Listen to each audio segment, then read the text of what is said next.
think it's probably like early 80s, like 81. Yeah. They need to It should be on. Okay. But just in case, keep your phone with you. So you have a card too.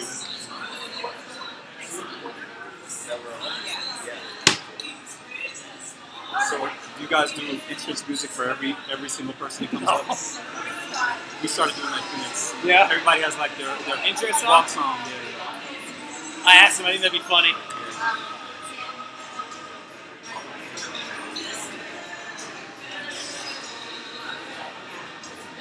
Cool.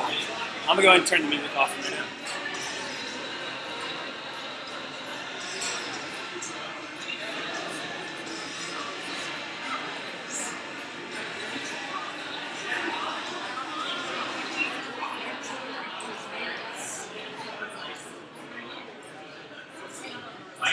Mic check. 1, 2, 3, 2.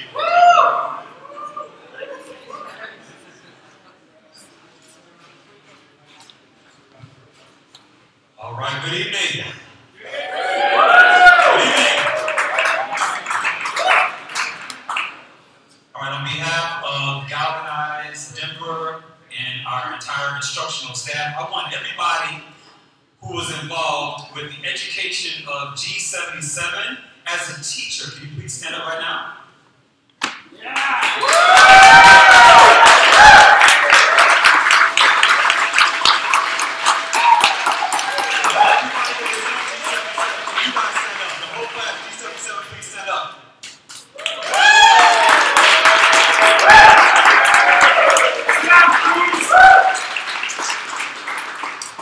So the first group that stood up were responsible for the torture of the second group down in the dungeon, or the fungeon, as you know. What we're seeing with G77 is that the numbering at Galvanize is based, it's a zero-based numbering system, right? So we started with G0, and we'll be starting the 99th cohort here of Galvanize right here in July at Black Street, which is our 100th cohort nationally. So just to give you a little context, so my name is Amuta Jones. I am the managing lead instructor of Galvanize Phoenix and Denver. And I'd like to officially welcome you here to our G77 Capstone Showcase. And the main thing I want you to, there are two main points that I want you to keep in your mind as we go through. The first one is that this event really, above all, is really a family event. And what I mean by that is that most people that are here in this room have a stake in what's going on tonight as a part of a building block of a future career for a family. And what I mean by that is that, so I've been in tech education for over 10 years. I've been programming for 20 years, and I've been in technology education for 10 years. I've been at Galvanize now for 3 years. I started back with Kyle Coberly, if you can stand up.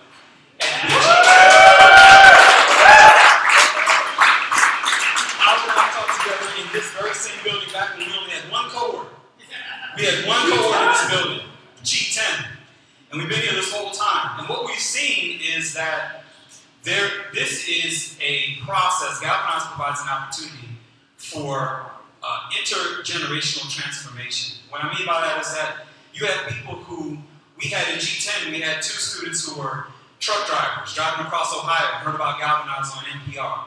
And he said, well, let's go to Denver and get a new education. Let's get a new life.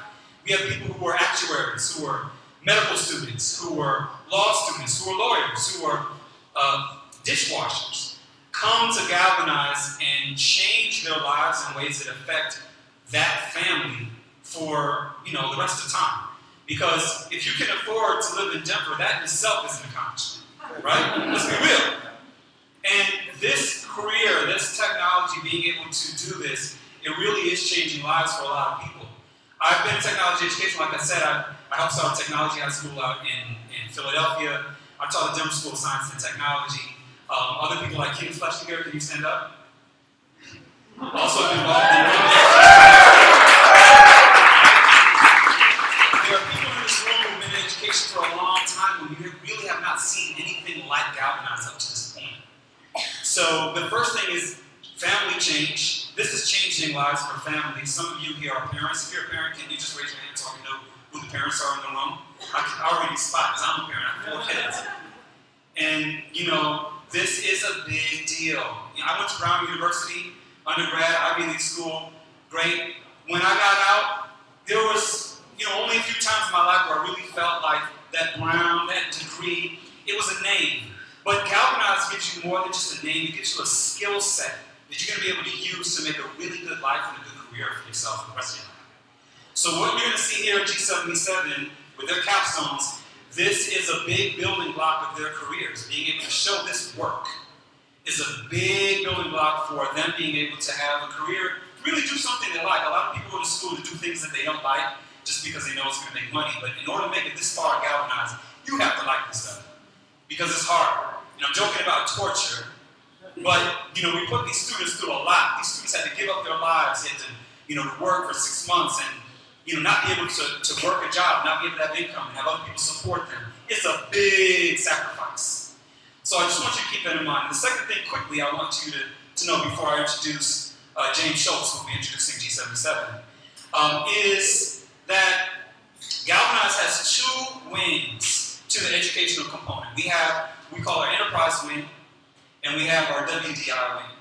And the enterprise wing is involved in reskilling existing tech employees to do their job better. But maybe you might have Java developers who need to learn extreme programming and Agile, or you might, you know, have some other legacy PHP developers that need to learn React. But then we have, that's the enterprise program, and then we got the WDI program, which is us. That's us here in this room. G77 is WDI. And what they are is, this is when we have students coming in from the outside that we skill them to be technology professionals who've never been in the industry before. And I used to see those 2 programs as 2 separate programs, but it's really the same program.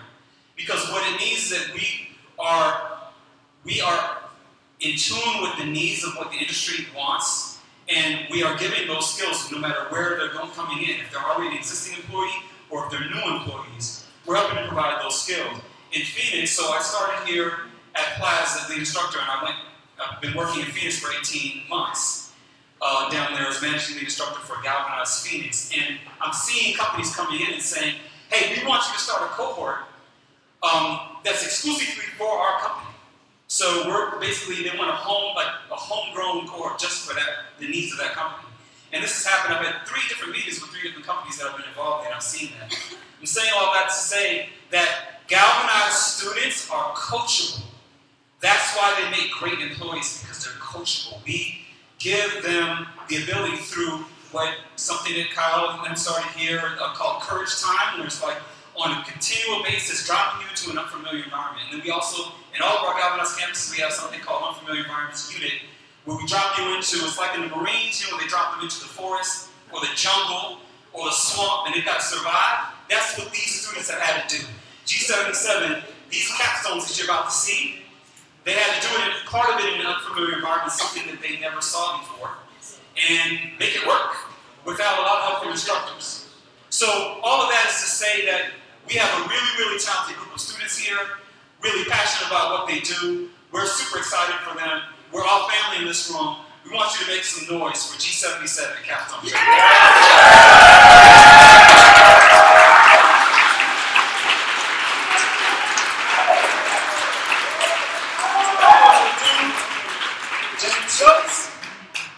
We'll take over and we'll introduce this group and the work that they have done. I'm just going to turn this off. And put it back. Another round of applause for Buddha, please.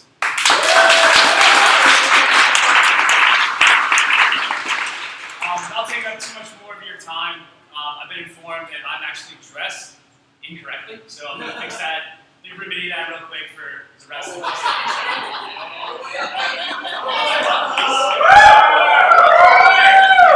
Better now? Yes! Yeah! So as much as I want to stand up here and talk about myself, because I love talking about myself, tonight's not about me. Tonight's about people that have put their lives on hold. And Anuda alluded to it earlier. You see, like, grown-ups, humans that have lived 30 years, 31, 27, X amount of years of their lives, and decided to put their lives on hold and to try to make something different of themselves. And that is something that I will always respect and something I will always work to support.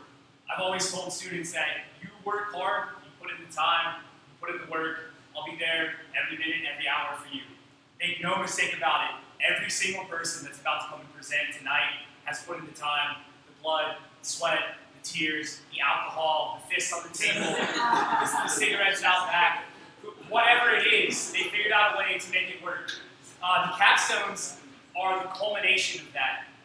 We've said, hey, here's 6 months of craziness. Now in 10 days, figure out more craziness in hopes of preparing you for the job market. The truth of that is these people were developers 3 months ago. They're only just now starting to realize it, and here's the culmination of that. So really, without further ado, I want everyone to put their hands together first for G77.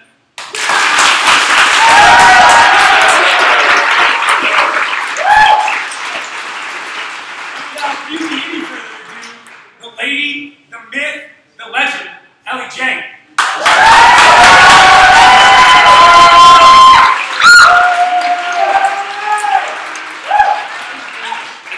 I got the magic dongle just underneath you, Ellie. Yeah. Now please stand by. Yes. Come on, baby.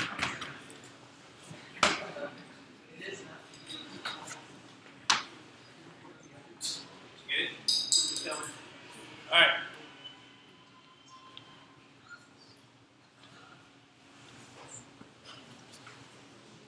And activate.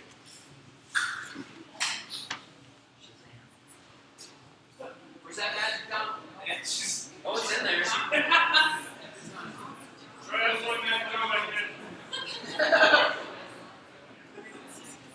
swear we're smart.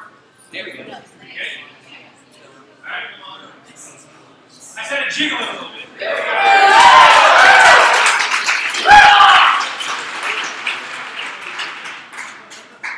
Good evening, everybody. Thank you for being here tonight. My name is Elliot Jane Lader, and I'm going to be presenting to you Atlas Aorsia. So, a bit about me before we begin. As you've heard, I'm a full-stack web developer. But before that, I was a United States Marine. I did signals intelligence analysis of the 2631 here at Buckley Air Force Base, actually. And I'm also an avid gamer. And one of the games that I have the most passion about is an online game called Final Fantasy XIV. Final Fantasy XIV, for those of you who aren't familiar, is a massive multiplayer online game. Hundreds of thousands of people play this game every day across the globe. And it's been out for a significant amount of time, so now there's quite a bit of landmass involved. And it's really disorganized. And I think it's better for me to just give you an example of the problem that I'm seeing. And then we'll go into how I solved it. So, I want to help one of my friends, because it's a community-based game, and I want to get them one of the items that they take all this time and effort to gather. So I'm going to figure out how I can gather it to help them out and free up some of their time. So, we go to this main website here called Garland Tools, which is the premier database for finding information in this game. So here we are at the nice little splash screen here. And then we start to type in Manzasari, like, great, I'm getting results. So I'll click on the hairs, like there it is, there's the sources, and that's it. That's all I get. I don't have a map, I don't have any locational data other than it's in the Azim step, which we will demonstrate what the Azim step's like here in a minute. But let's go to another website that's a wiki-based website and say, okay, wikis are good, they have lots of information. Well, I'll spare you having to scroll down and find the bestiary, which does not lead to monsters, believe it or not. But after putting in a search for the Manzasari, hey! At least know what it looks like, I guess. But I still don't have any locational data. That's kind of a pain. So, live demo time. Introducing Atlas Aorsia, the premier mapping site of Final Fantasy XIV. Woo! Yeah. Thank you. Where, if we just simply type in Manzasari, scroll down, hit enter, there's the map of the Azim step with a nice big red dot showing me exactly where I have to go, in case you can see it, showing me where I have to go help my friend out. Now, it's all well and good that, yes, it's a mapping software, and that's really cool on its own, but there's a lot of stuff going on underneath the hood here as well. So not only did I learn JavaScript in my time here, but I also took the time to learn some Go in the last few days. And that was a heck of a challenge. But Atlas Eorzea is running off a 100% Go server for its backend, talking to a MySQL database. It's also deployed via on the front end using React and Firebase, and also Go is somehow finally uploaded to Heroku. But other challenges I faced, there used to be another logo up here. I used to have semantic UI, but after I wasted literally 5 hours on a Sunday, I realized I could just Google for 30 minutes and actually get a search bar and know working well in about 2 hours. So I learned what not to do. What's in the future for this project, though? Allowing people to do multiple searches at once. Okay, I want to find an item that requires multiple items to make. Show me where those monsters are. As the game expands, I need to be able to keep up with the content, keep it relevant for players so that it's a source of information in the community. Administration tools would be nice to help me update the site a little bit easier other than doing straight database queries. And putting in more of the monsters would be pretty nice too. Vendors, NPCs, quest locations. But with that, thank you for your time. This has been Atlas Eorzea. Have a good evening.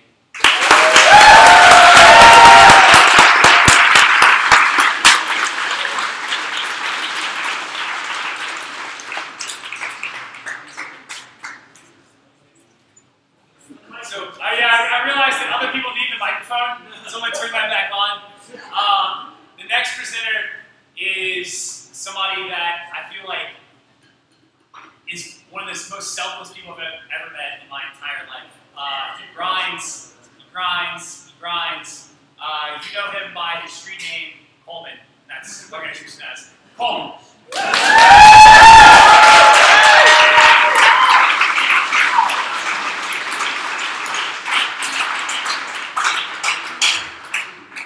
I'm not hugging everybody that comes up there. So, you're good, buddy. So the HDMI port's here. Magic dongle? Magical. 1, 2. Hello, everyone. Hey, Coleman! My name's Coleman Inhofe, and I'm a full-stack developer. A little bit about me. Before coding, I spent 2 years in AmeriCorps in Tennessee. That eventually led to a 10-year career in the nonprofit sector. I'm a musician as well as an outdoorsman. And I cannot wait to be a developer in the workforce. Hopefully I'll be making a little more money than I used to in nonprofit. But more importantly, I'm looking for work-life balance. And my favorite way to get out of the office is with camping, backpacking, exploring. And this leads to a problem. Outdoor adventure planning can be very difficult. Whether it's dealing with busy work schedules, dealing with multiple people, as well as quality outdoor gear can be very expensive. If you forget an item, you can have potentially a dangerous or uncomfortable experience. And this leads me to my solution, Good Intent. Good Intent is a mobile application for outdoor planning. So let's look at a demo. All right, Riley, our friend Riley is signing in. He's enjoying his new job as a developer, but it's Friday. He just put in a lot of time, and he's trying to explore the mountains. So he's creating a trip right now. Looks like he's going to Rocky Mountain National Park. He's setting his dates, and now he's inviting some friends. Looks like Adrian, Matt, and Trey are coming along on the trip.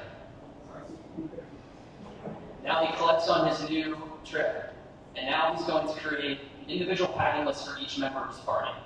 This includes all the essentials like a tent, sleeping bag, sleeping pad, water bottle, etc. Now he's going to the group list and he's adding items that can be shared. Whether it's some more supplies, cooler, beer, things like that are important when you're hanging out outside.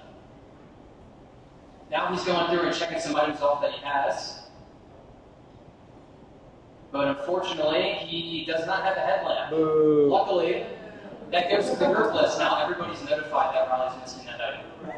Now we're on Trey's account. Trey's slightly more responsible than Riley. And he has everything, including an extra headlamp. So he goes to the group list and checks that off, as well as some other items that you're sharing. And now everybody's prepared. This project was built with React Native and Native Base on the front end, as well as Expo for development. It was built with Express, PostgreSQL, and Connects, as well as Firebase for authentication. Some challenges that I encountered: mobile development is very difficult. It's slow and tedious, and debugging is very difficult. Designing a simple and effective UI is also challenging with a lot of text.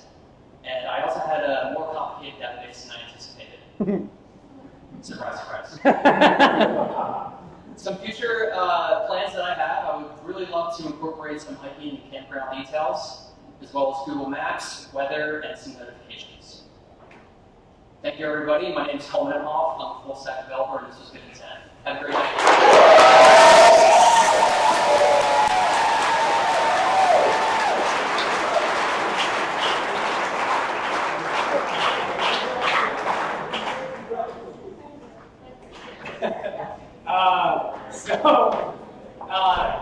This next presenter is lovingly referred to as C-Treo, which you guys will find out in a second.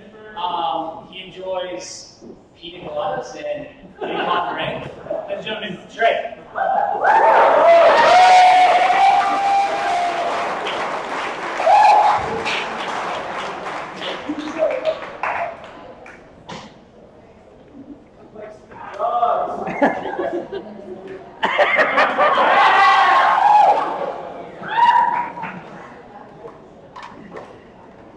Just slide the computer over. There we go. I learned problem solving. Yeah, sure you did. And activate. So go to optimize for.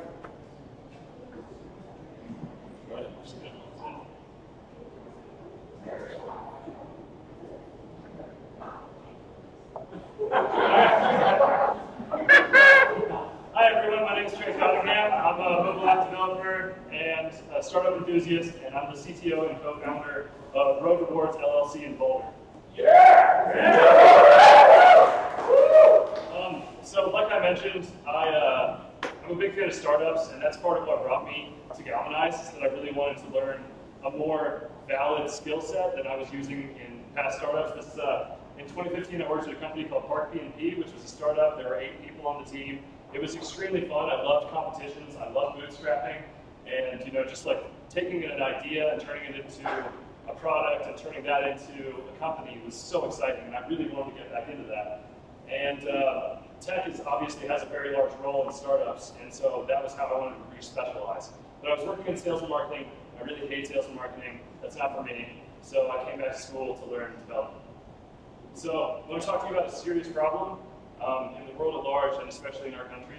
So I'm going to show you some stats from the CDC. 9 deaths a day are caused by distracted drivers, over 1,000 injuries per day, and 1 in 4 accidents in the United States takes place when someone is distracted while driving. So this is obviously a pretty serious issue, and a lot of people are trying to find ways to ameliorate this problem. But the company that I mentioned earlier, Road Rewards, has a solution, or some way to help with this problem. So the solution is a native app that incentivizes safe driving by rewarding drivers for having the app open while they're driving, so they're not sending a tweet, texting, checking Instagram, something like that. You keep the app open and you gain points per minute, and then you redeem these points at local businesses. So I'm going to run you through a quick demo, which I'm just do that. All right, so this is the app. We're just going to run through like a quick sign up, and then I'll show you what the dashboard looks like. So go through sign up. Okay, I should just going to speed it up a little bit. So yes, pick a super secure password, like password, sign up. And so this bottom number is connected, linked to the database that I built, which stores your points that you've earned, which then you can later on reveal or use to gain points. Now it's going too fast. Right, so basically, points are in this section. I sped this up to seconds because I don't want to make you wait a full minute to see one tick go up on this.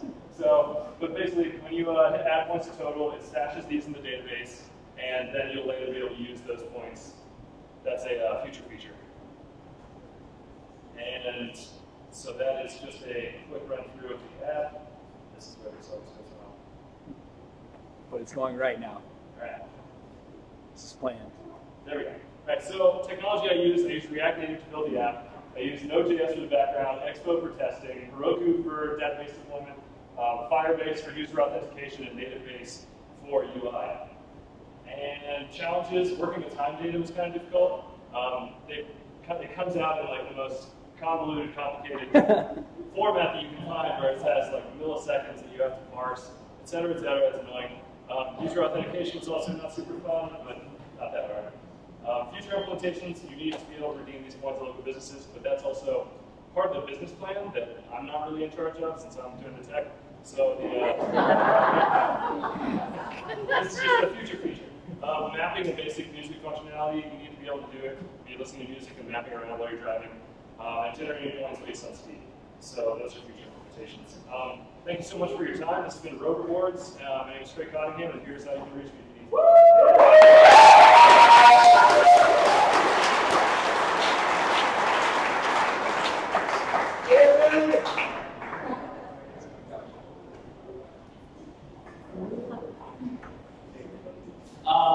The next person to come up is the youngest member of G77. Some have called him a Wunderkind. Some have called him Alex. Some have called him Mr. Robot. Honestly, without further ado, here is Alex.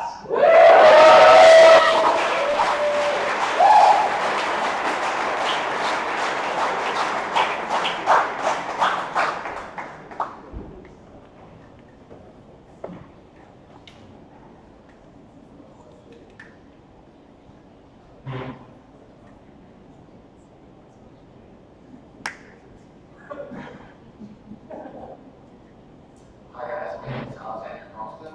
I'm a full stack web developer, and I'm going to tell you a little bit about me. So, for a large portion of my life, I actually wanted to be a doctor, and during that portion of my life, I was actually consistently playing video games.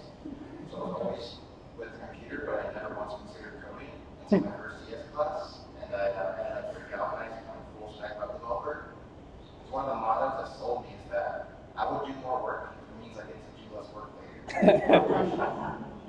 So, for those of you who aren't familiar with GitHub Gists, it's an extension of GitHub where you say gists, which are a snippet of code. The problem with this is that there's no sorting, it's huge, and it's hard to reuse the true code that you want to use. So, my solution is CodeBank, enabling developers to start with their gists with an emphasis on shareable, maintainable, and easily accessible code in your project. So I'm going to break this down on a very simple level for the non-technical people. So as a user, you have tons of items, and all of those items aren't necessarily used all the time, but you still can't get rid of them because you'll eventually need to use them. So the idea behind this is that you can separate them into a bank, which is what you deem as necessary in the future, and then you can create a category of those things in the bank based on when you'll need them. So I have to go a little technical and a demo, but you start out on this website and you have to sign into your GitHub because it's all based off GitHub Gists. So this is OAuth, and that's working. And then you are prompted to pick which gist you want to import into your bank. And then you sign up for my API. And then this is your bank. And we're going to make a vault really quick. We're going to call it demo and add everything to that vault. And then after this, we'll have to navigate over to the vault, and then we'll grab the 15-digit access code, which will use a few seconds to use in our project. So we're going to use my Node CLI really quick. We're going to use your username, which is demo, and we're going to use the access code. We're not going to do anything on it. We're going to plug in all these things now so we can use them. And so now you can see that it's all there, but we're going to make sure that it's there. So we're going to turn this variable. So this is just one line of code that gets all of those gists into your project. And make sure that it's working. We're going to console log it. And we're going to see a object, which is something we'll go into later. So there it is, and we're going to show you how easy to use a single gist. So you're just going to invoke the function, and then we'll see the description of your bike. So it's not the technology I use, starting from the middle, is Vue, UX, and Vueify. And then to your guys' left is Node.js, Express Connect for the backend, and then to The struggles that I had is that all of this required understanding that I just didn't have, so I had to learn how all of these things work before I could even get a working project. Future implementations would be better UI/UX. I want validation. I want to fix edge cases. I want to publish. Once again, I'm Alexander Carlson, full stack developer. Thank you.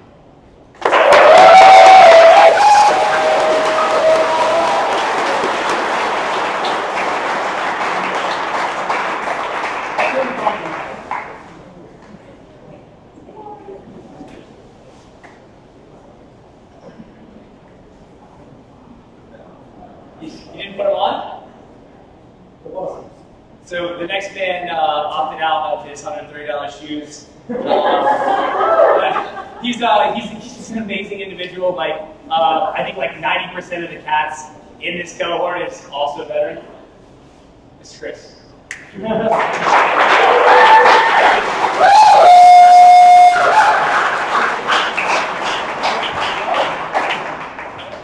Let me get them shoes back, man.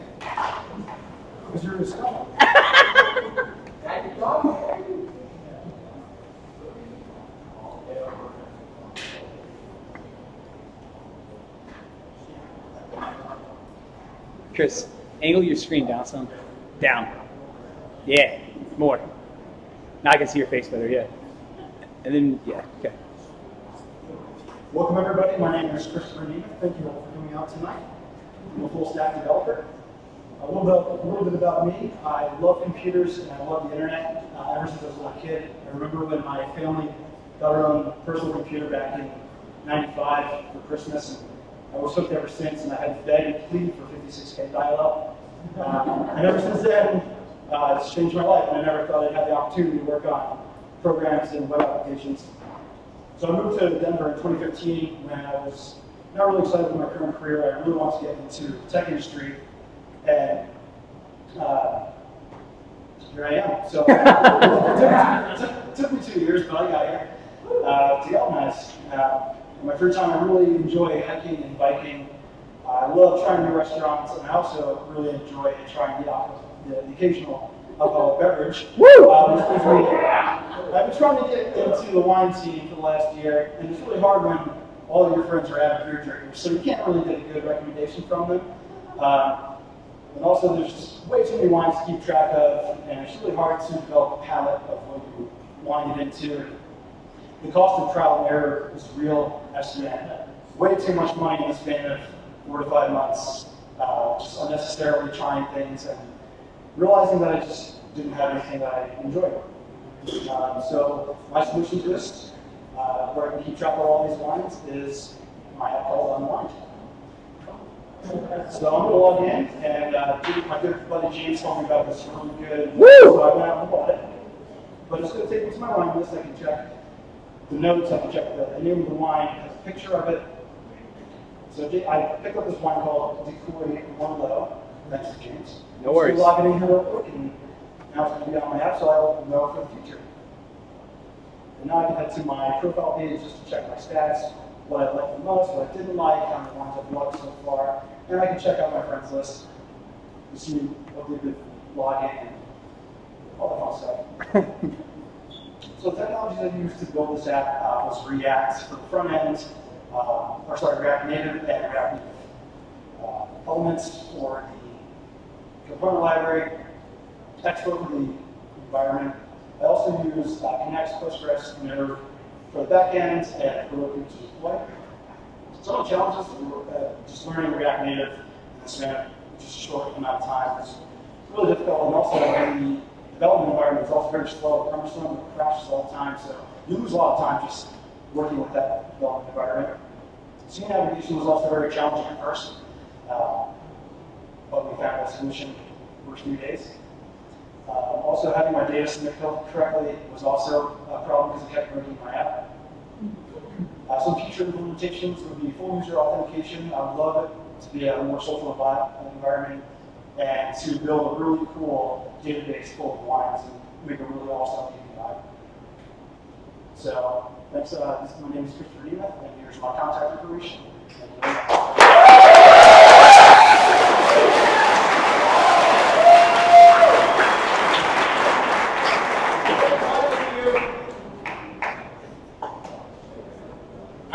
few things for future presenters. None of you are as loud as I am, so it's okay to move the mic and talk into the mic.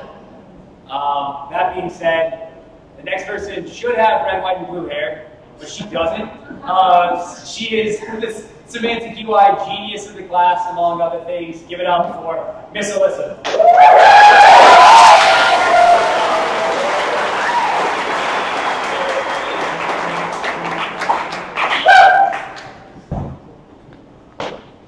Also, maybe we find maybe stand to the side.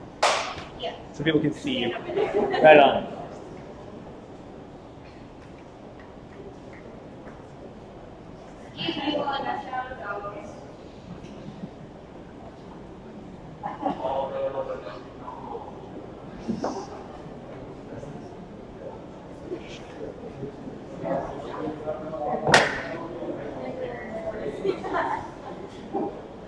Sorry, I was disconnected on.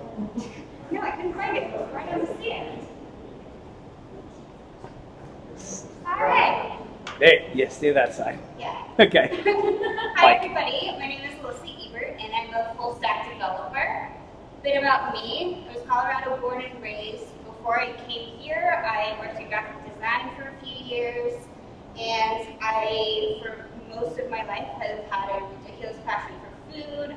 I cook, I bake, I eat, and with that, I've encountered a few problems. The average American spends about 53 hours at the grocery store every year. I don't know about you, but I don't personally have time for that. And the average American throws about 33 pounds of food out a month or $40 a month, and I definitely do not make that much money to throw that away. Just to visualize that, this is the amount of food that the average family of 4 throws out every month. This is insane. So, and also another problem we have is there are just thousands of recipe sites online. You think it would be easy to find something, but you have to basically know specifically what you're looking for before you even think about getting on one of these sites. So here comes my solution, Raid My Pantry.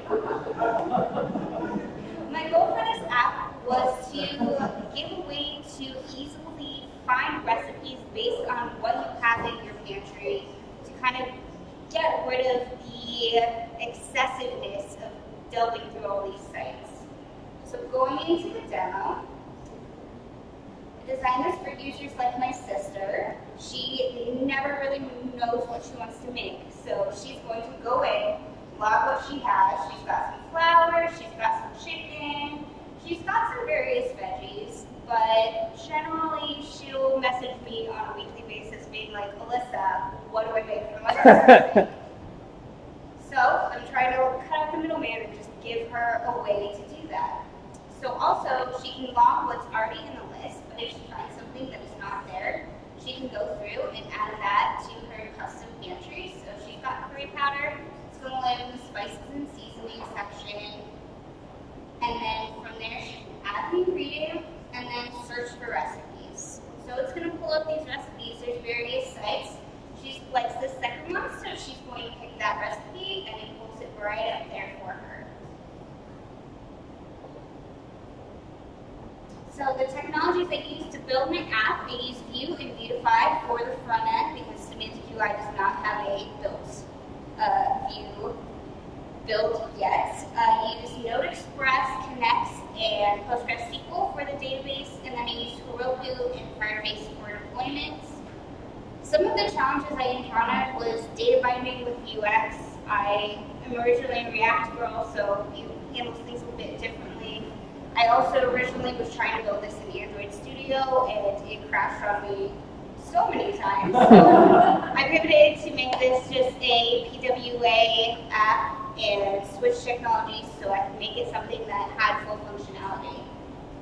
Future implementations, I want to implement dietary restrictions. I want to be able to sort by serving size, prep time, give some grocery list functionality, so if you find a recipe that you're missing ingredients, it's just going to populate that list for you. I'd also like to auto-update ingredient quantities, so you have a more tightly tuned idea of what your pantry is like, and also recipe embedding on the website itself. Again, this is Raid My Pantry. I'm Alyssa Ebert. If you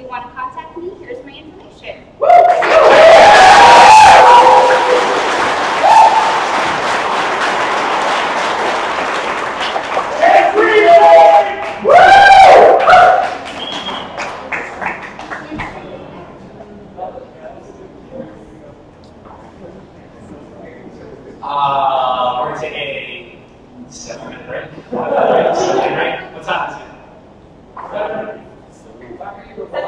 7:01. All right. 7:08. We'll kick off the next presenter. Stretch your legs, grab something to eat, grab another drink, and we'll come back to it.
notified by a few of the presenters and guests that while people are presenting, the acoustics in here are not that phenomenal. So like any type of talking or like rattling echoes back up here, people cannot hear. I'm down to have a good time. Let's just be respectful of people that are presenting and try to give them their undivided attention. That being said, the next person to come up has been through a lot. We're going to talk about one of the hardest workers I've ever met in my entire life. Somebody that on a normal basis I would probably have to salute if we were in uniform. Give it up for Graham, Big Daddy.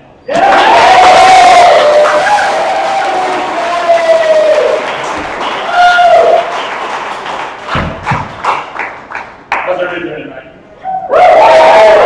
Big Daddy. All right. As James already told you, my name is. Yeah, you can take it off. Perfect. As everybody told you, my name is Graham Carson, and this is my app, Hit and Run. Woo! So, give you a little bit of information about me. I am a full-stack web developer. I'm a former Army captain and combat veteran. I was born and raised in the great state of Georgia, in Atlanta. And since then, I've lived in this long string of 2 letters that you can see right here. For those of you geography buffs, DE is not Delaware. That's actually Deutschland. I'm in Germany. And IZ is Iraq, where I lived for way too long of my life. Don't ask me why it's a Z. I don't know. A little bit more about me. I'm an avid outdoorsman, snowboarder, scuba diver. I am married. That's my wonderful wife, Courtney, right there. And as of 7 weeks ago, I am a father, which is why I did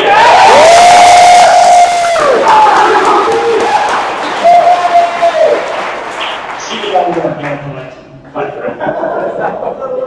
all right, so the good, when we're talking about Denver. Denver consistently ranks one of the top 5 fittest cities in the United States. You combine that with over 300 days of sun per year, plus our numerous parks, what's lead to? One of our outdoor workouts, as you can see by my 2 happy buddies right here. But there's a bad part, which is really surprising to me. I hate running. I find it insufferably boring and somehow painful at the same time, which I don't think is possible. But there's an easy fix for that. At any park you go to, you're going to have numerous equipment there, be it pull bars, be it jungle gym, be it even something as simple as a park bench. Some parks even have workout equipment set up along the way. Awesome. You can make a workout out of it, something beyond just running and being bored. But there is a problem. Most parks don't tell you what is available there ahead of time. So it means without prior knowledge, you've got to set things up and make it up as you go. To give you a perfect example, this is a screenshot straight from the Washington Park page of the Denver.gov website. Details. It has a lake. That's it. So unless you're planning on going swimming, it doesn't really help you much. Also, don't swim in the water park. And when you click on amenities, just go into more detail, it says general, which once again, so my solution to that was high-intensity interval training, also known as hit and run. So run a quick demo of how it works. All right, so when you start up, you're looking at the entire planet. Oh, how cool is that? But I'm not running in Pakistan. So go to my location. Boom, here we are. Even planet campus. As you can see, there's a handful of parts put there. There's only a handful because I'm the only one to put the information in right now. But let's decide. You click on which one, it'll show you how to get there or where it is. So I live close to Central Park, so I'm going to go around Central Park today. Click on Central Park, scroll down, boom, it's populated up there. Pull it up, park name, equipment, it's got a park range, jump gym, run track, field sprints, soccer field, you name it. That's about it for right now. It hasn't been filled in yet. As you can see, the source, myself, I'm the only one who's filled it in. But let's say I get the Eye of the Tiger and I run all the way to Cheeseman Park on there. I realize that's not there, so I want to fill it in. Scroll down, go to Add Park, boom, there we go, Cheeseman Park. I don't know if I spelled that right. Available equipment. I was so in the zone, all I noticed was they had run trails, didn't see anything else, so boom, I put in run trails. And then, boom, catch my breath. Eventually I'll scroll down. Boom, there I am. Submit your data. And there we go. Cheeseman Park's not there because I didn't put my name in it. If you don't put your name in it, it will not populate on there. So, technologies that I use to launch this. More React Native, Connect/Express, Postgres SQL, Android Studio, Node.js database, and that small little icon there over there is the D recorder, which is what I use to record the video for that. Next one, that. Challenges that I face. Integrating Google Maps into my application. Actually getting the maps to pop up and being able to look at it is not too difficult, but once you start adding markers, trying to pull that along, doing directions, things like that, it gets very, very complicated.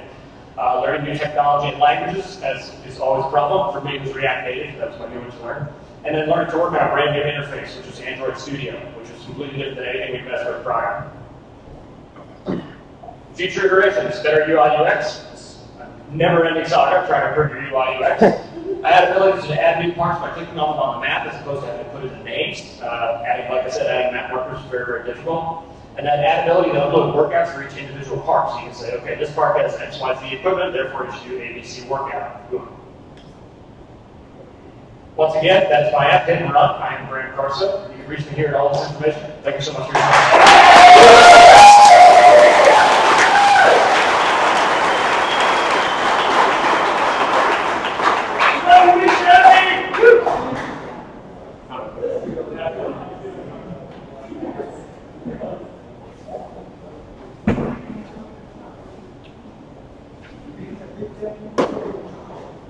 Oh my gosh. Well, broken. I submit to Graham actually broken. As soon as I figure this out, we'll get our next presenter up here. That's good enough for government work, I think. Just nobody lean on this. It's super hard. The next person up is a constant source of inspiration in my life. If I knew how to tie a bow tie like this, I would probably be a better person.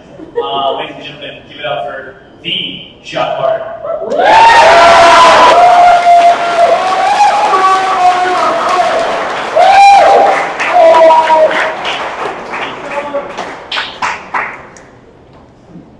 Oh, it's a dongle. Yeah, don't let your computer fall off of there.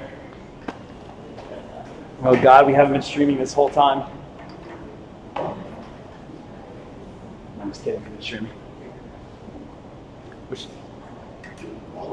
That's it right there. Yep. Where's my USB-C? Oh, it's the look to the actual table. There you go, the magic dongle. There it is. Now we're on track. Yeah, I got it. Down to your right. Down to your right. Don't lean on the podium. Galvanized taught me well. Okay. Yep. Plug it in. Oh, yep. Here we go. Can you tell I'm nervous? Let's slide that over. Okay. Talk in the mic, baby. Talk in the mic. Testing.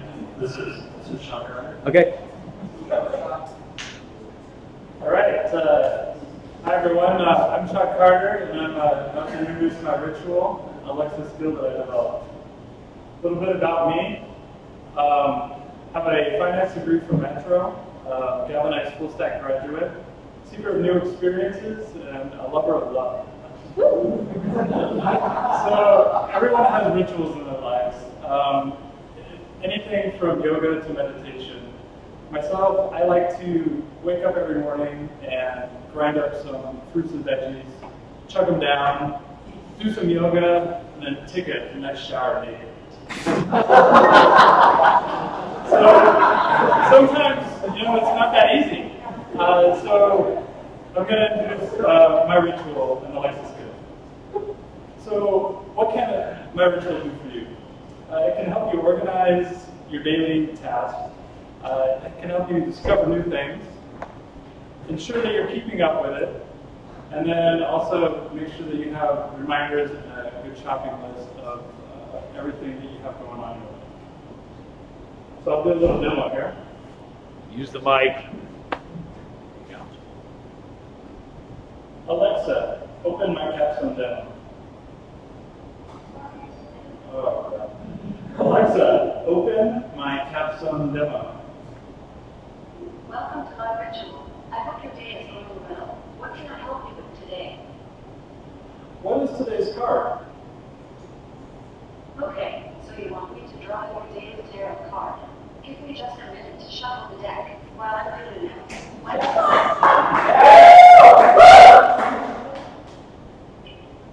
Okay, I'd like to know a little bit about my health. You drew the devil. Oftentimes, this can result in destructive patterns. What have you been up to lately? Just yoga and cardio.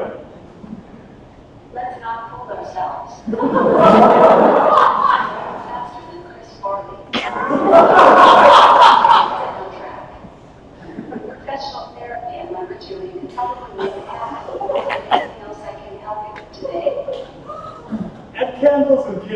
shopping list. I think that is a good choice, Sean.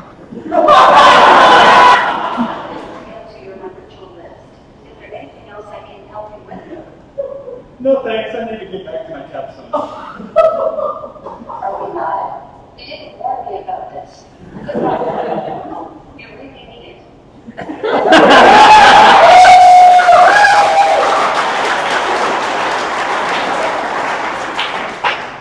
So some future goals that I have with my ritual, I want to add in additional rituals.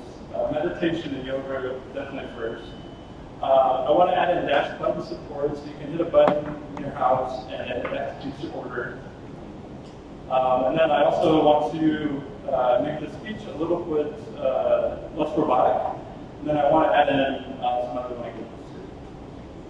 Technology is used for this. A whole ton of Amazon stuff. Amazon Web Services, Amazon Developer Services, and Identity and Access Management. Web Services were used for my backend functions. Amazon Developer was a lot of the hardware that I can see right now. And then the Web Services Identity and Access Management, that was the optimization for shopping. Some challenges that I have with this is where to start. We learned a lot in Galvanize with traditional programming, but for speech it was a whole new thing. Data structure was a challenge. Scripting, I realized that there's 41 different ways to say yes in the English language, or confirm yes. And then where to stop, what's a good initial model to go with.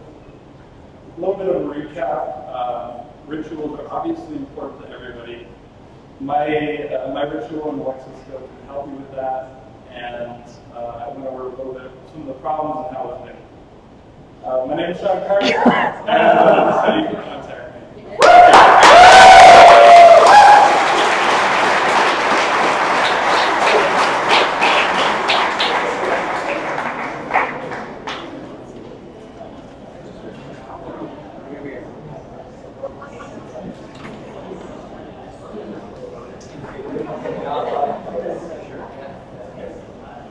So this thing just like fits right back in there like this. You're not going to break it. You can move around. You can go where you want to go, wherever you want to do. If you're shorter, maybe you turn the podium a little bit so you can open up to the audience. It's okay. You guys can do what you want to do. Without much further ado, this app I think is, all these apps are cool and all these apps are super dope. But I got to see this app come from an idea that started during our lightning talks 4 months ago. And it's cool to see an idea come to fruition, like in its fullest sense. Without much further ado, I give you David Coco-Berlin.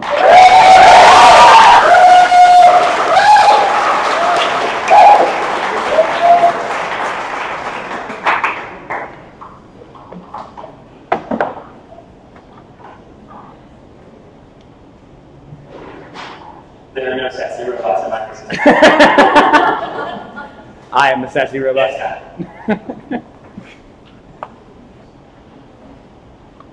oh no! Linux. 1 second. Okay. Do do do do do do do do do do. That's not right at all.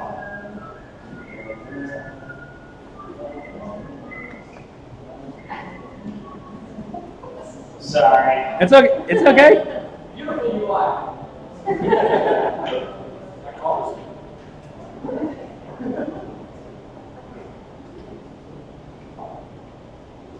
You're good, bud. Here to go with songs.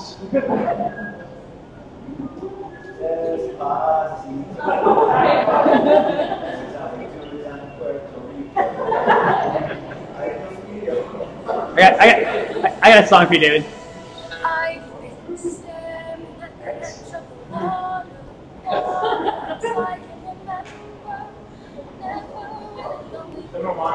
Yes. There you go.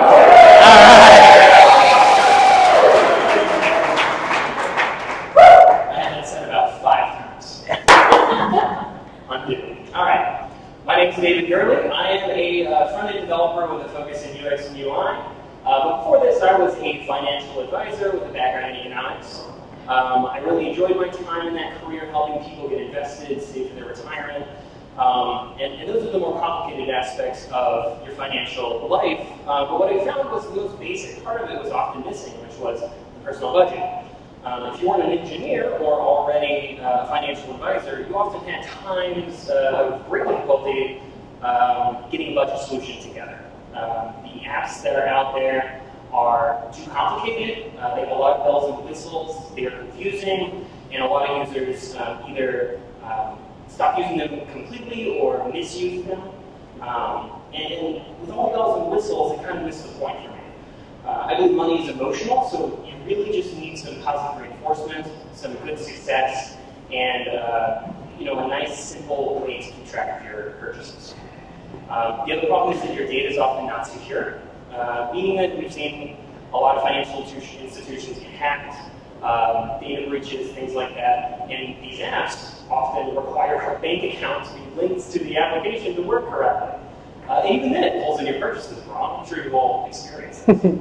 So that's why I created SkyBudget. SkyBudget for me is what I've been working with my clients on Excel spreadsheets for years. And as James talked about, that I presented and actually gave a copy to my classmates. So this is the fruition path.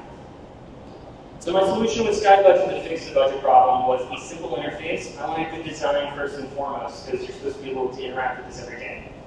I want to use only positive reinforcement. If you see the numbers, you don't need me to tell you with warnings or exclamation points or giant red numbers that you're messing up. You know that. And I also wanted to implement a reward system, a place where you could stash away money to treat yourself if you did it really well, or have a buffer to put in your savings account if things didn't go as planned. And a key feature here is that it's 100% private. All the data is stored directly on your phone. It does not go to any server anywhere else. So let's run through a demo. I made this for people like my little brother. He is in college right now and really needs good spending habits. So let's follow him as he uses the app. So when you're signing in, you're prompted to initially just set up how much you want to spend in a month with tips. You'll be having those in the life of the app. You're also guided to fill out 5 different categories and your reward. So let's jump forward and see his first purchase. So just like that, you can start his month and add in his rent, check that he paid for his bills. Now you'll see the numbers are always right there. When you open the app, you can see everything where you are in the month. You'll see the numbers updating live as you put in the information. So let's fast forward a few weeks. He's made a few more purchases, and he's actually going to Best Buy to return some headphones that didn't quite work out for him. So just finds the purchase in his entertainment category, takes it out. You'll see all the numbers updating live right there. So he knows he's got plenty of buffer zone, so he can treat himself to some ice cream. So you go put that in, and in 30 seconds, he has kept complete track of his monthly budget and is good to go. Some challenges I faced were building my local storage database. We usually worked with databases on servers where you have a little more control. You can change the structure, you can see the data. When it's on the user's phone, I have no access to that. So I had to make sure that the construction of it was exactly perfect before anybody could download it.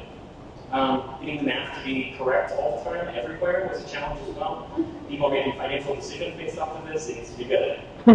A clean user interface was the whole point. It needed to be, it was pleasant to engage with. And user testing. I gave it to my wife, very proud, say, here, try it out. And the first thing she did broke everything. So that was a wonderful lesson. I use React Native and Android Studios as well as other helpers to get the look of the thing and the user interface going. And Realm.js was my solution to build a queryable database on the front end that exists instead of all of them. So you can contact me for a couple of reasons. I am looking for employment. I also like to chat. Any of these places work, but also we are available on the Android App Store right now.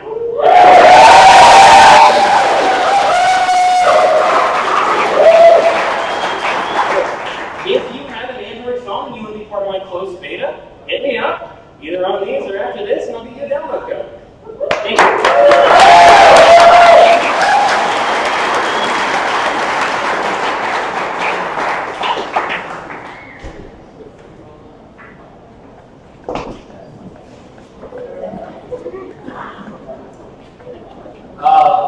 Ladies and gentlemen, the next presenter needs no introduction.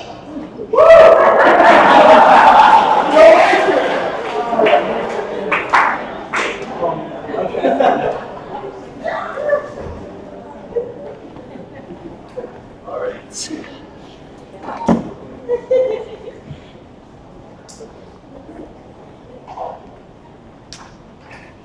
Let me take you out of the way. Some people say I'm a Robert Downey Jr. look like.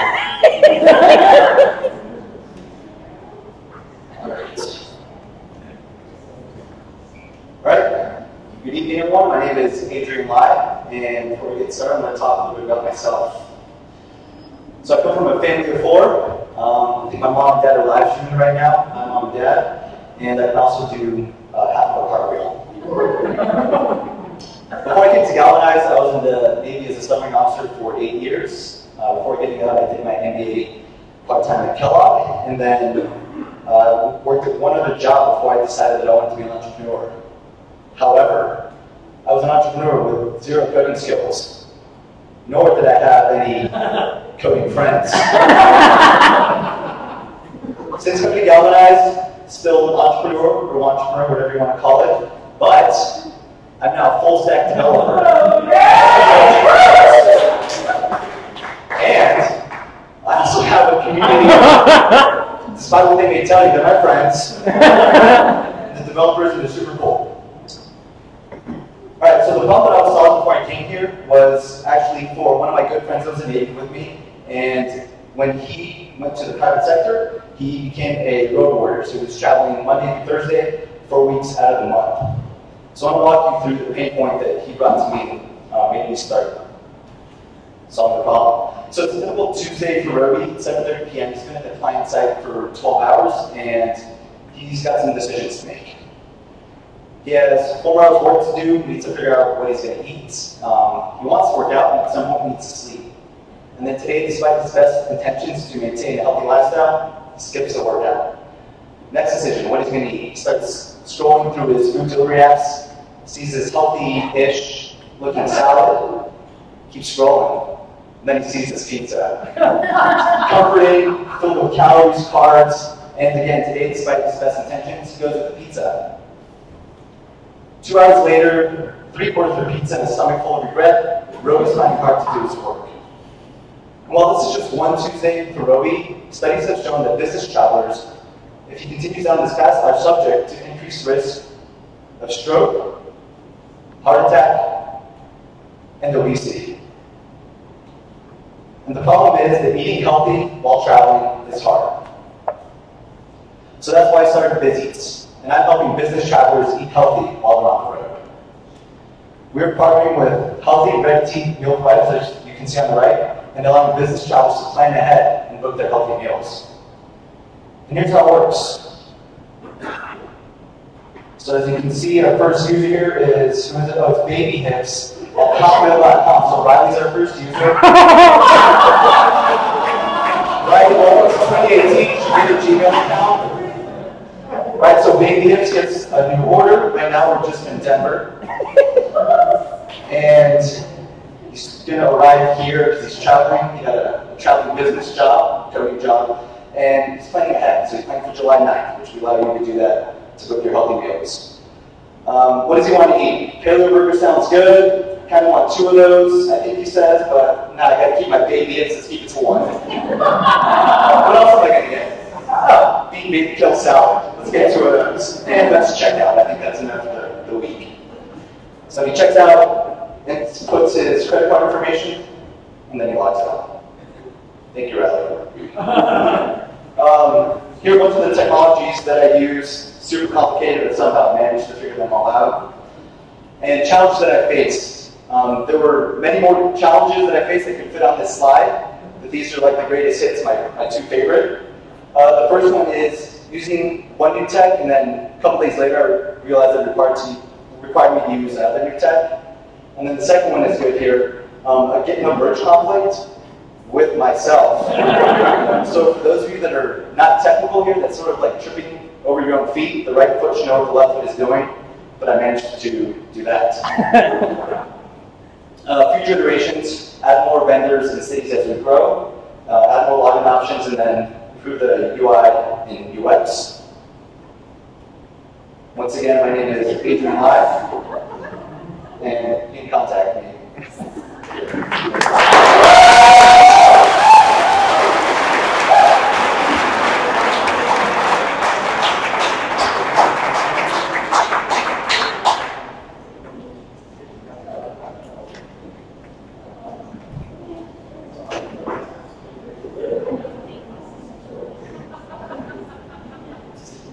So, just because the next person actually needs an introduction doesn't mean he's any less known in the cohort.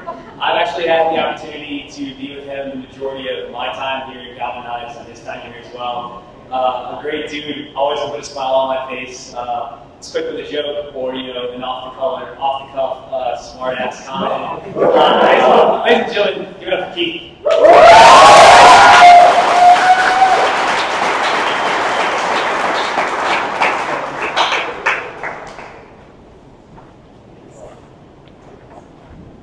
Thank you, James. Anytime, buddy. Love you too.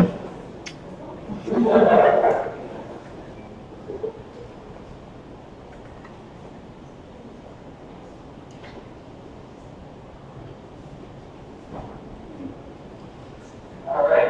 Hello, everyone. Hey, Keith. So my name is Keith Decker. I'm here today to present to you GoPaddle.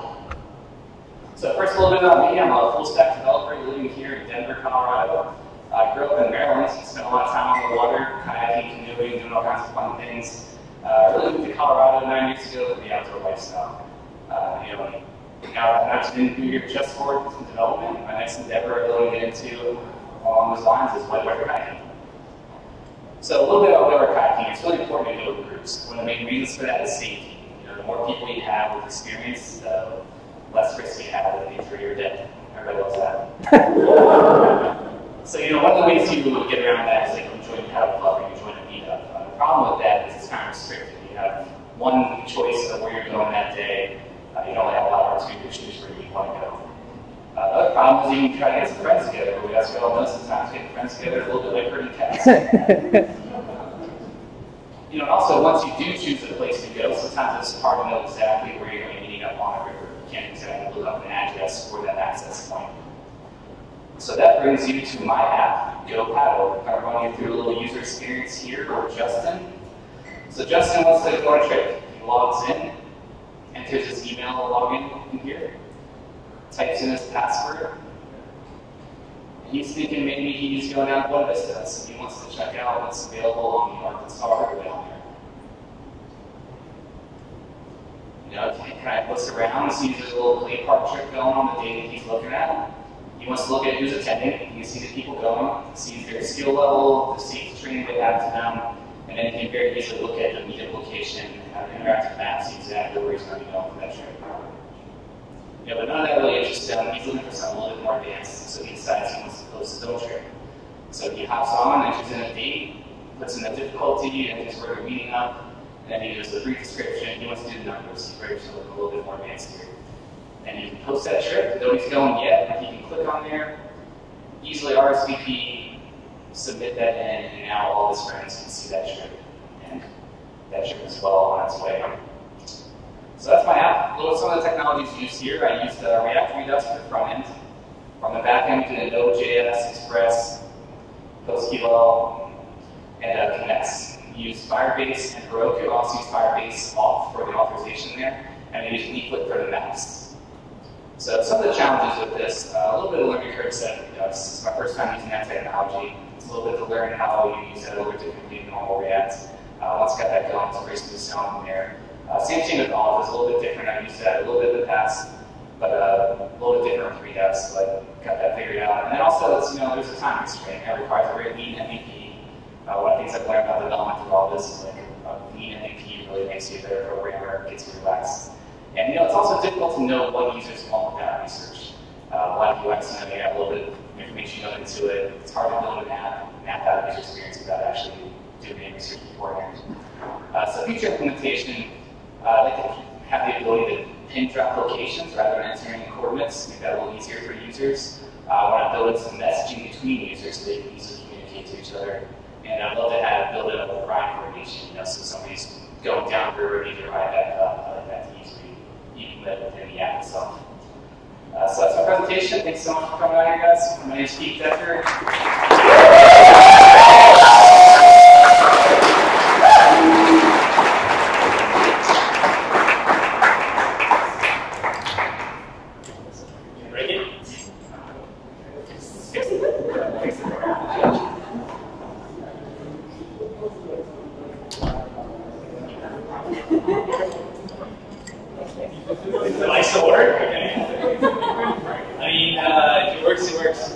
So the next person to present, I don't think actually a lot of people in this room know this, but she was one of the first people to ever go through this class I teach called JSA. And the very first iteration of this was a 24-hour class that happened over 2 weeks. So Monday through Thursday, from 6 o'clock to 9 o'clock. After living a full day, you would come here, and then I would berate you with JavaScript questions and basically immerse you in the coding background and language. The course turned out to be so intense, we spread it over 3 weeks and removed the Wednesday. But she was one of the first tried and tested, battle-approved people. Amazing developer, great person. Miss Livingston, I presume, right? Yeah. Alice.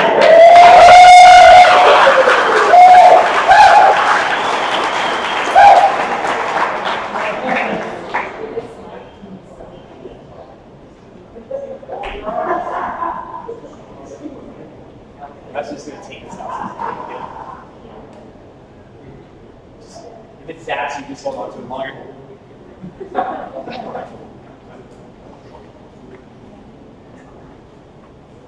Woo! Yeah!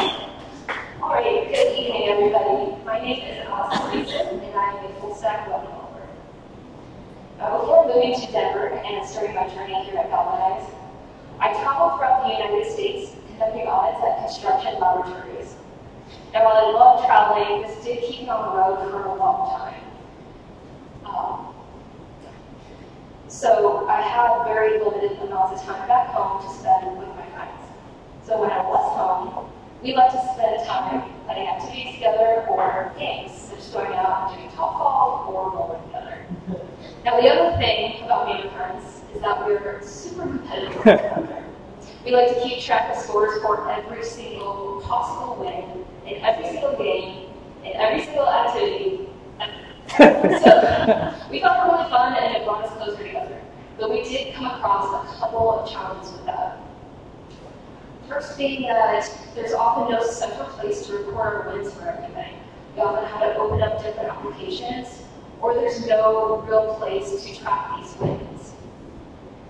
Because of this, it kind of led to an inefficient way of reviewing our past games, our past scores, and being able to compare ourselves to one another. So this leads to my Frenemies.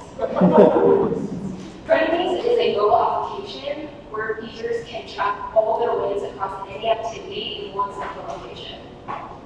Wins can be tracked either by individual wins or group wins, such as basketball or volleyball. Additionally, if the activity does not already exist in the application, the user has the ability to create the game and add it to their list. So let's see how Frenemies works, using Toby as an example. So Toby's going out for a bowling game tonight with the office crew, and he needs to track the game tonight. But first he wants to see what he's up against. So he opens up Frenemies, logs in, and will land on his user profile, where he can see his total number of wins across all the activities. To check out his subcategory wins, he can check out his stats, and we see that he has 24 wins. Okay, pretty good. But how does that compare against his friends? Because in the navigation bar, he checks out his friends list. You can see all of his friends within the application on here, and you can click on their stats. So we'll check out Michael Scott here first. Okay, so Toby's better than Michael Scott. He doesn't want on his team. Let's check out some other people. We'll go with Jim. Okay, so Toby's worse than Jim. So we'll want Jim on our team tonight so that he can help us win and add another win to Toby's list. To build my application, I use Vue and Vuefly for the front end, use Node, Postgres, and Connect for the back end, and Firebase and Heroku for the front end. Now, the biggest challenge I encountered along the way was actually choosing my technology. I started off with native script view, then went to native React Native, and then landed on Vue and Vueify, which is still challenging, but I came across. Then developing my MVP. My idea starting out was a little larger than feasible for 2 weeks, so I had to narrow that down to something smaller. And lastly, setting up my data structure, I decided to take on injection to format my queries, and that was a little more challenging than I expected. For future implementations, I hope to allow users to import data from other applications to make it that much easier to track all of your wins. And then I'd like to create such categories for each activity, because we know there's always more than one way to win at any activity. My name is Allison Livingston. This is Frenemies. Please feel free to contact me at any of these links. Thank you.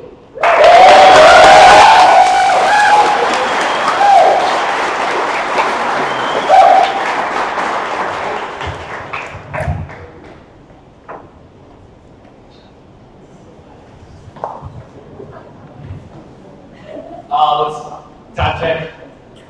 7:46. 7:46. So what's 7 minutes plus 10 is 52? Yeah?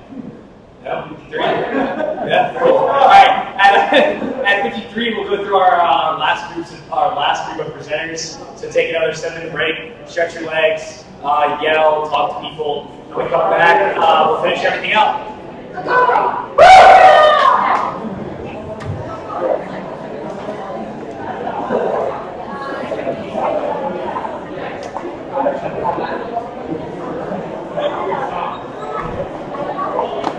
What's that?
Alright, ladies and gentlemen, we have 6 more presenters, so let's go ahead and grab our seats, let's settle down, and as soon as you guys sit down, get these guys up here, we can all celebrate everybody together.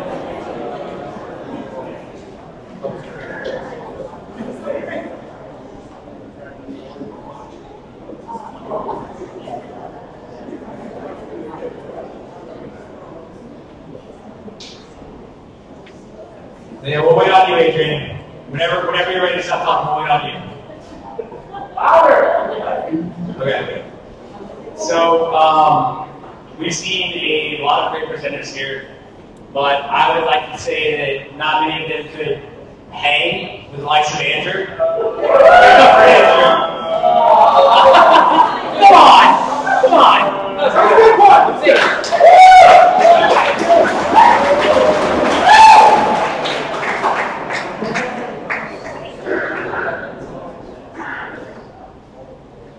Yeah, that was funny.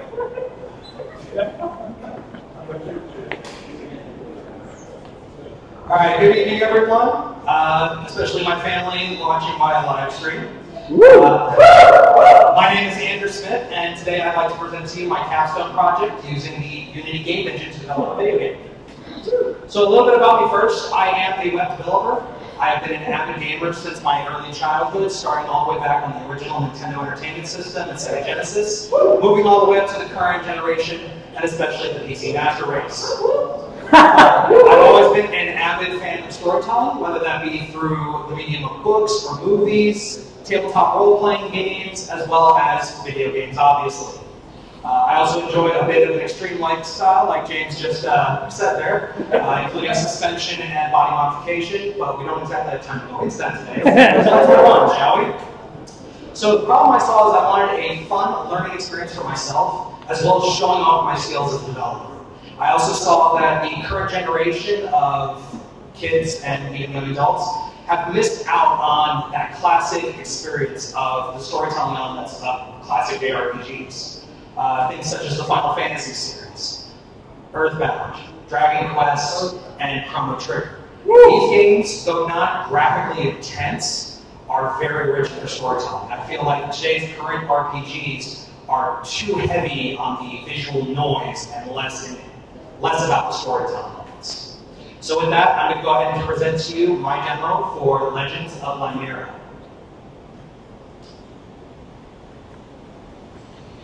Alright, let's go ahead and move this up. There we go. So, here we've got our protagonist, Selena, who has been tasked by her guildmaster of the local sorcerers guild, Artorias, to hunt down the rogue sorceress, Velvet. After speaking with the townsfolk, she has discovered that Velvet is quite literally right outside of the town, so let's go ahead and take care of that job. And here we see Velvet is just kind of standing in the field, as most classic JRPGs have. So let's go ahead and engage, shall we? So, after an intense battle of spells flung, summoned creatures, and just a lot of hardcore fighting, Velvet has been defeated and subdued. And we can move on with the quests. So the technologies I used for this primary thing was the Unity game engine for the development environment, as well as C# for all the scripting you just saw. Art assets were found on opengameart.org, which also brings me into one of my major problems: finding assets. Finding assets is a bit of a challenge, especially when you're looking for a specific style. Especially on OpenGameArt, their user interface isn't the greatest, and it's all user-generated, so finding what you're looking for can be really difficult. Also the platform and the language. I had to go through lots of tutorials and trial and error, and especially trial and error of tutorials, because the tutorials I was looking for, I could not find for the longest time. So I had to make sure I did a lot of searching. For future plans, I plan on expanding the game to be fully fledged, not just a demo. I'd like to add more complex AI for the battle system, as well as developing the story that I wish to tell for this game. And also possibly hiring an artist to get unique assets, because as you can tell, I can't exactly use Final Fantasy 17 using my way to release it to the general public. So this was Legends of Lynera. My name is Andrew Smith. You can contact me at any of these links. Thank you very much.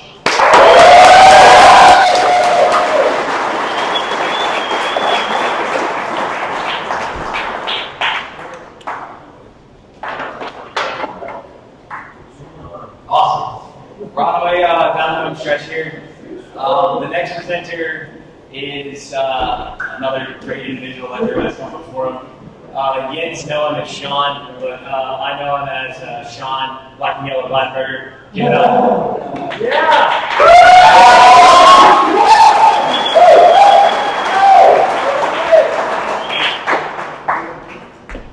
Oh.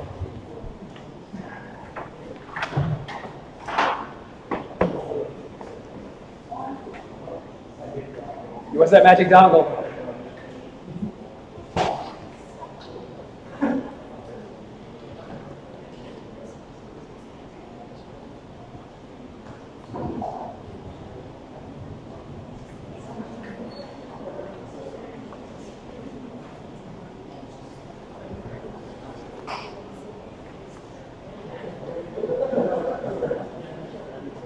Sorry.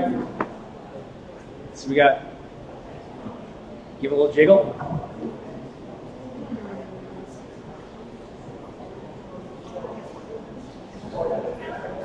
Using the magic one, Sean.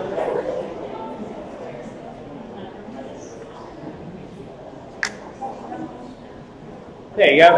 All right. Woo!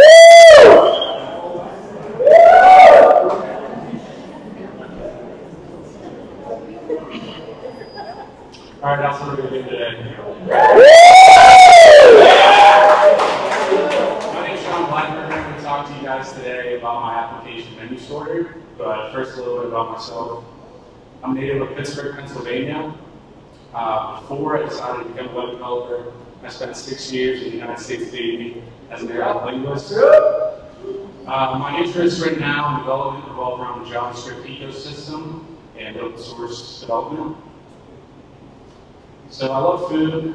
I love trying to find the best food in any city that I'm traveling to or visiting. But an issue I've found with most food and restaurant apps is that they end up just becoming a place where people get to go and complain and all of a sudden become food critics. When I'm looking to go out, I want to find the best food. I want to find whatever restaurant I'm going to is really good at and what they're not good at.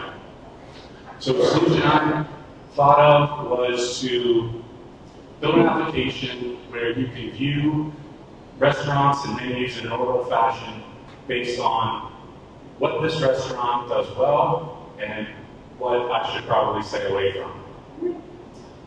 So a little demo of how menu sorter works.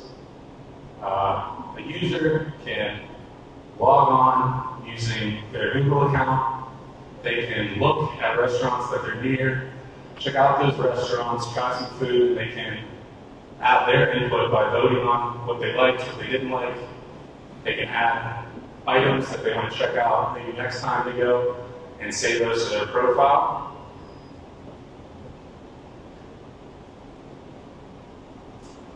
So for my app menu sorter, some of the technology I've used on the front end, mostly the basic stuff, HTML, CSS, JavaScript. I used React as my front end framework. For styling, I used React Materialize and style components.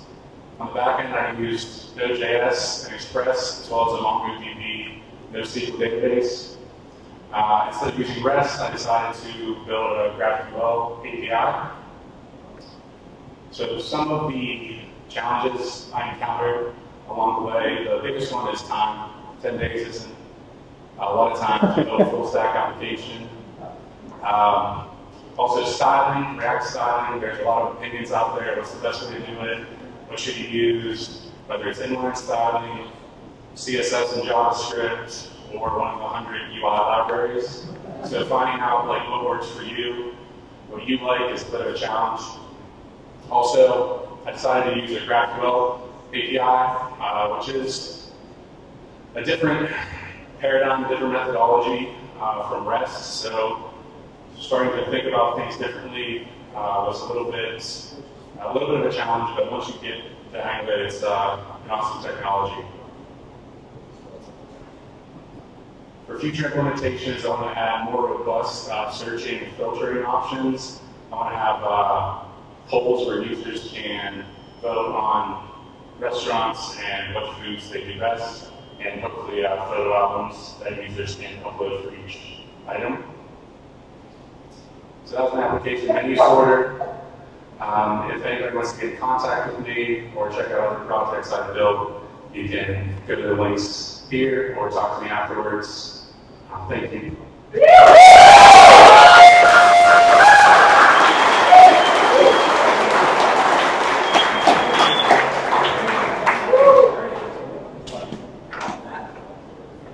I had another presenter to come up, and I feel like there's only one person that's really worthy of a walk-up song. Let me see if I can find it.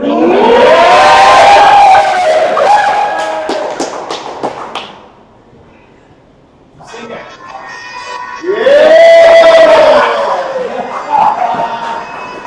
Mr. Matthew Rocky Top.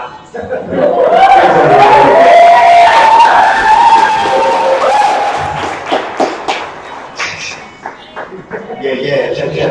1, 2, 1, 2.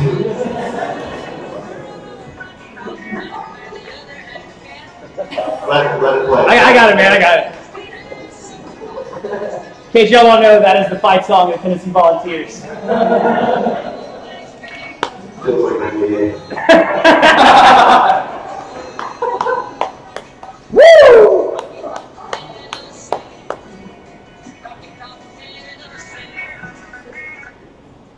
All right. Hey, thanks everyone. Thanks for coming out. My name is Matthew Ergen. I'm going to talk to you today about my app called Diggity. So a little bit about myself. My beautiful wife and I moved out to Denver, Colorado in 2016 with our 2 dogs. And that leads me directly into my problem statement, which, moving to a new place, it can be hard to meet people. It can be hard to exercise your dogs. There are millions of apps out there for just simply networking, and 40% of U.S. households own pets, and hundreds of people move to a place like Denver every day. So my answer, Diggity. So pretty much there, the tagline says it all, but in my next slide here, I'm going to give you a quick run through of the typical user experience on that. So the splash screen, a quick account creation with a username and password. We go to our home screen. We're able to see a bunch of profiles sitting nearby, or as you can see, we're adding friends here, and so they're adding their network. And so you also have the ability to send a direct message, say, hey, let's go to the board, whatever. I've apparently been calling up this particular individual here for a little while. They're not really responding. So there's also a messages section where you can keep track of your conversations and continue them. You also have a map view using your up-to-the-minute geolocation using your app-native maps, and this is actually an awesome, easy use feature that I really enjoy. And then finally, you have your friends network there to keep track of everything you know, send out a group text, blah, blah, blah. Tech use. Hey, guess what? React Native. I also used MongoDB and Mongoose for my backend, Expo for development, Node.js, native base, and front-end for image hosting, server-side for testing. So the challenges I faced, getting up to speed with a non-relational database was definitely a challenge, especially coming from a Postgres world, but once I got the hang of it, I honestly really enjoyed it. It's really useful for nested data structures. The biggest, and still the biggest challenge I faced was implementing WebSockets with React Native. If anyone knows how to do that, just come talk to me. I'd love to get that done. Who knows? And then last thing I was thinking, I'd love to add like a community board, like an events page type thing to really enhance like the networking aspect of Diggity. That's been my presentation. I appreciate everyone coming out. Here's my contact info. Have a good one.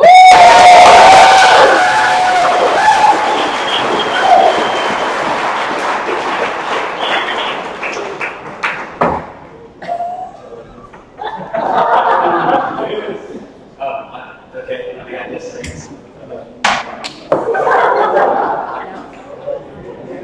It's bound to happen eventually. Right? What's the record time for putting batteries in? Not this. I feel like I really want to play Danger Zone for the next presenter. I'm not going to, but like 100% honesty, he's been a few jokes. That's only because I feel like people respect him in his cohort. I've known this cat since he came in and showed up at a basic training event. I was like, I'm here, I'm about this, how can I be a part of this? And almost every day that he's been here at Galvanize, he's made himself available to other students. And I don't know, like, it's just pretty cool. So without further ado, Riley, baby hips. You got it.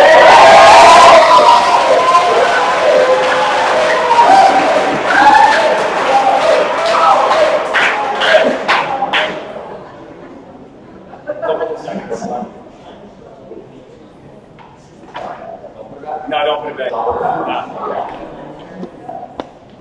How's everyone doing tonight? I am Riley Baby Hips Price. G77. A little bit about me. I'm a Denver native. I'm a naval officer, much like Adrian. Yes, he's not outranking me at all. Developer, taxpayer, and voter. And I've been active in Denver politics since I was a kid. I blame my mom. In politics, I see a big problem. Political involvement is a commitment. It can be easy to fall out of the loop. It takes a lot of time. Information is scattered kind of to the cyber wind. It's hidden in places like people don't want you to find what's relevant to you. And the burden is put on you, the voter, the taxpayer, to find that information, follow along, and see what's happening with your elected officials. Current solutions, GovTrack, things like that, they're really cumbersome and a little invasive. They ask for a lot of information. They want you to build a whole profile, and it's not very intuitive. Just a few numbers for you guys. In the 115th Congress, 9,879 bills have been introduced. Jesus. 730 have gotten a vote, 575 have passed both the House and Senate, and 194 have been signed into law. That's a lot of stuff to keep up on, and I frankly don't have time for that. For me, the solution has to be a simple, mobile, custom-tailored, but not invasive app. So I give you the Patriot app. Really quick, if you came up with that name, take a bow. Spoiler alert, it's not me. So just a quick demo of the Patriot app. We're going to go through as Coleman here. He's already a user, so if he goes to log in, types out his email, Coleman@galvanize.com. Looks like they did a smart hire. Password though, I don't know how secure that is. Coleman's a savvy political guy, so he's already got his state saved. He's from Colorado, that's what he cares about. But he wants to see how the senators from maybe, I don't know, America's default state, Alabama, Careful. voted. Or maybe Florida, but that's not what he cares about. Coleman's from Colorado. Those are the senators he cares about. So he can go back and select the Colorado senators, Michael Bennett, Cory Gardner, and save that. And when he saves it, he can go back and look at other bills that he's saved in his personal profile that he's passionate about, that he cares about. He's got the farm bill, something about the military budget, and something about cancer research for babies. Coleman's a good guy. But that is a basic demo of the app. Challenges for me, there were a lot. React Native, working state props, Coleman spent 40 minutes screen sharing with me, helping me figure out where I had a trip that was 2 feet.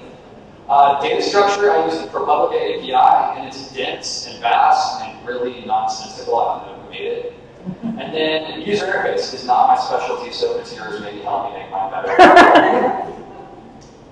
Future iterations will have the House representatives. Right now it's district senators. State and local government, hopefully. A sponsor tracker so you can see who's paying for your senators, and also word cloud so you can see what they're talking about online. Technologies used, again, React Native, Node.js, JavaScript did a lot of heavy lifting, transforming my data, and then AWS Amplify and Amazon Web Services for the authentication and the backend hosting. I am Riley Price, that is the Patriot app. You can contact me here. Woo!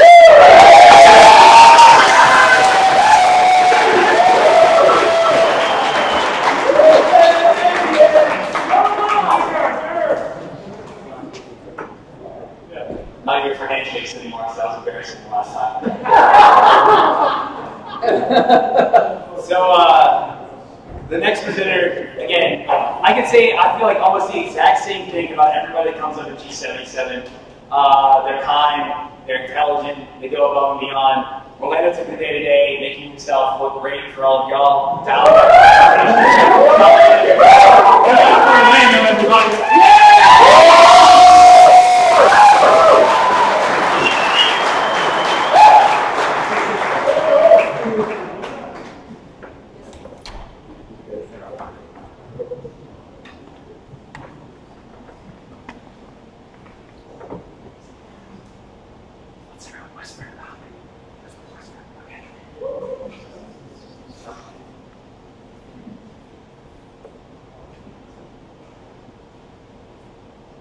Good evening, everybody. My name is Orlando Rodriguez, and I'm a full-stack developer.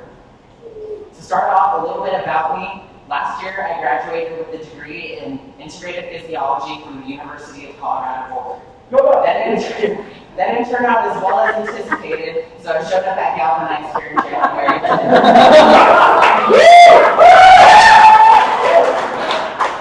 I was able to put together all of the foundations for my education and become a full-stack developer using JavaScript. One of the problems I always faced in my life is that I had dry, sensitive, irritated skin, and some of that was due to the Colorado weather and also due to genetics. Another issue is that all of the products I would try came from basically the same big brands, and they were all formulas of overpriced fragrance and water. Or they were filled with toxic chemicals and alcohols that were stripping my skin of everything that was good. So I decided that there had to be something better than this, and so I created my own solution. Here goes Crafty Dude, a natural organic skincare solution. Crafty Dude offers tutorials for all skin types, ages, and needs. Users can also order pre-made soaps, creams, and serums to assist in their daily skin regimen. For instance, Jenny also suffers from skin irritation, and so she decides to log on to Crafty Dude.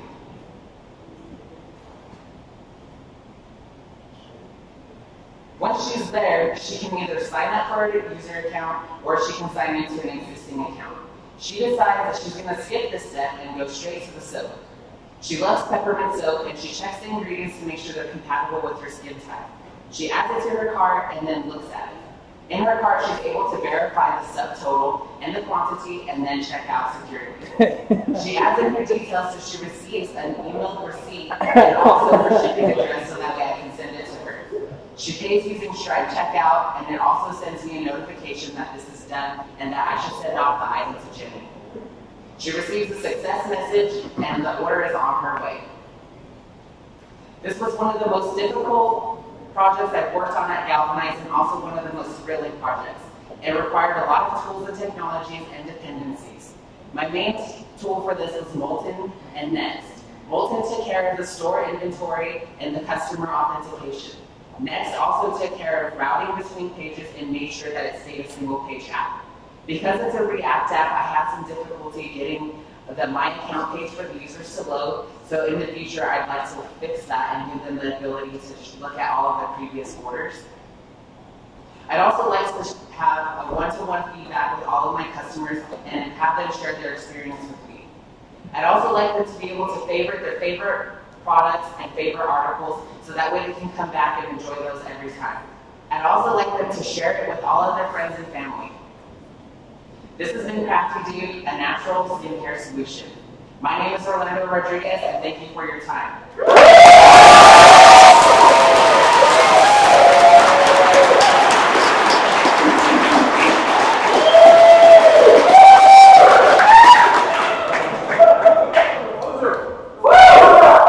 Yeah, bring us home, baby. I don't know why I'm up here, apparently, Riley. I feel like if I was going to play a welcome song for this application specifically, it'd be next episode.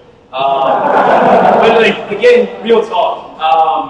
Yet another individual that I've known. Like, one of the coolest parts about being an instructor here is you get to see people from like the beginning until the end.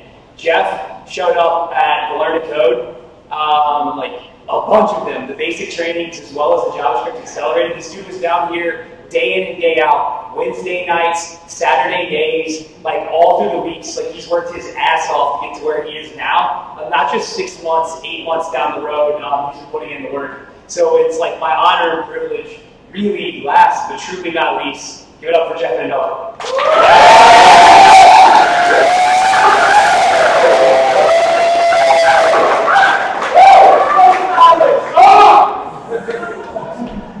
Thank you, everyone. I am the last here, so I'll make this short and sweet. Let's get back to the party. Vegas. Yes, gotta represent. Give me one moment.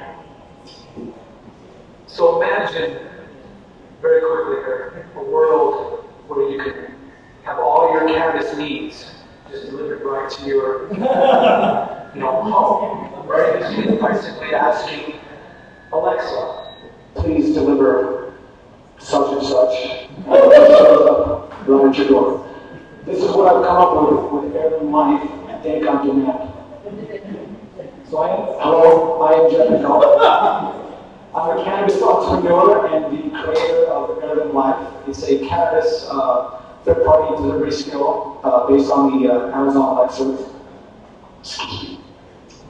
So why create a cannabis delivery skill? So honestly, the cannabis industry is one of the fastest growing industries in the United States, and it's really projected to be about a $44 billion industry by 2020. So really the capitalism of cannabis is paving the way to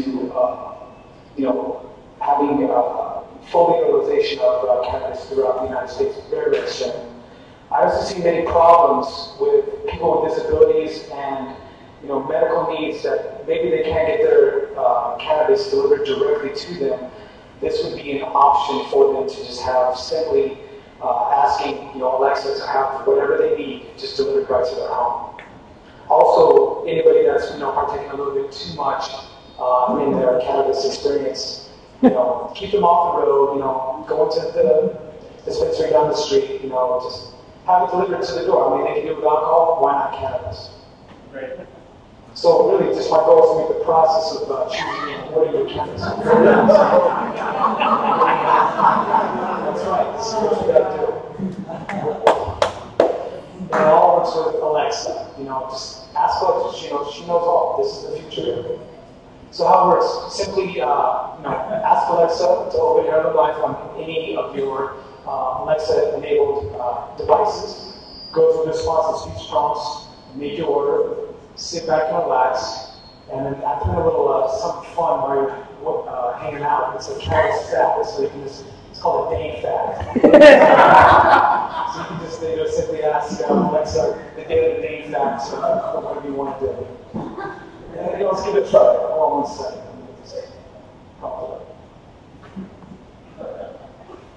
Alexa, open demo order. Welcome to Heirloom Life. How are you today? Great. What would you like to order today? 1 ounce of Blue Dream.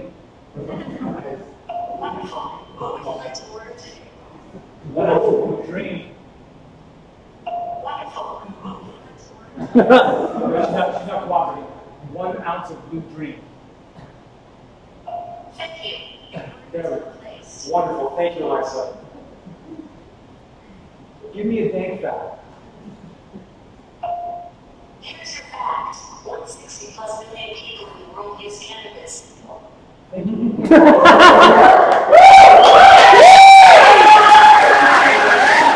Give us another fact, Jeff. Give us another fact. One more fact. Give me a dang fact. Give me a dang fact. Here's your fact. Cannabis prohibition costs the U.S. state and federal government $17.5 billion each year.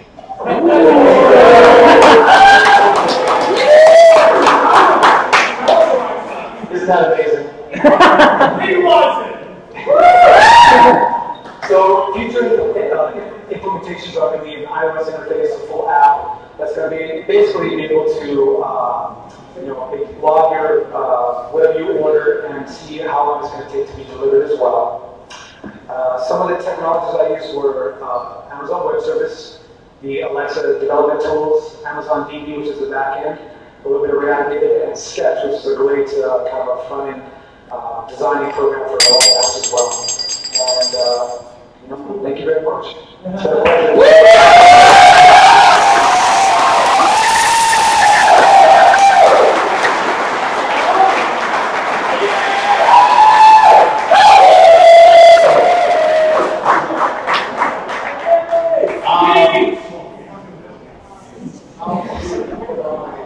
So a fun fact for everyone that's still here, probably about a year ago, almost to the day, I sat where everybody else is sitting, probably about a mile and a half up the road, except I was waiting to present my capstone.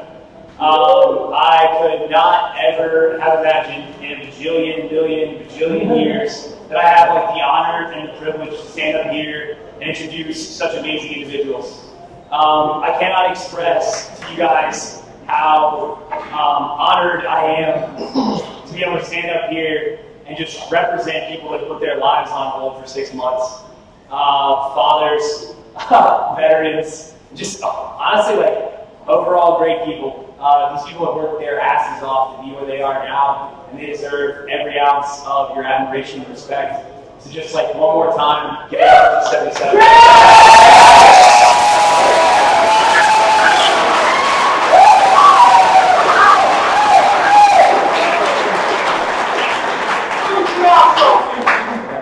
You guys want to do stand down real quick?